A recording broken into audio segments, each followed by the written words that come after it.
450 ભાઈઓ છે અને 450 ભાઈઓને એમ કહું છું કે તમારી પાસે 350 બહેનો છે, એટલે જે 350 બહેનો હોય એનો ભાઈ કેટલો મજબૂત હોય અને જે 350 બહેનો હોય એને 450 ભાઈ હોય તે બહેનો કેટલી સુરક્ષિત અને કેટલી મજબૂત હોય.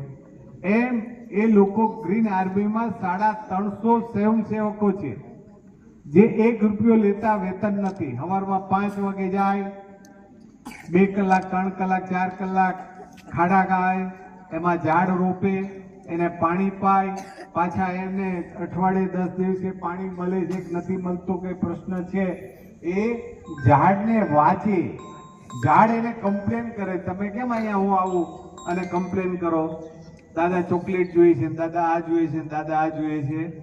એમ આ ઝાડ જે વૃક્ષ પ્રેમી હોય એ વૃક્ષને સમજી શકે કે આને ટાઈમે પાણી નથી મળ્યું, આને દવાની જરૂરિયાત છે, આને ખાતરની જરૂરિયાત છે, અગર તો નીચે પાણો આવી ગયો છે જેનાથી એ વૃક્ષ આગળ વધતું નથી. આ બધું એને નોલેજ હોય અને નોલેજથી એ લોકો કામ કરતા હોય.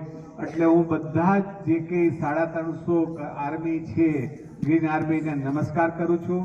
હું એને કોટી કોટી વંદન કરું છું અને આ દેશ માટે, રાષ્ટ્ર માટે જે તમે કામ કરો છો એ પ્રભુનું કામ કરો છો, ભવિષ્યની પેઢી માટે કામ કરો છો.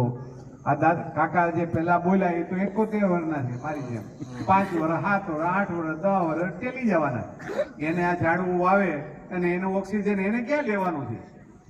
પણ ભવિષ્યની પેઢી, ભવિષ્યનું મારું રાષ્ટ્ર, ભવિષ્યની મારી જે કેપિટલ છે, મારા દેશની જે યુવા ધન છે, એને કેટલું સુરક્ષિત બનાવી શકું, કેટલું શક્તિશાળી બનાવી શકું, એને કેટલી સારી રીતે રાખી શકું, એ મહત્વનો પાઠ છે.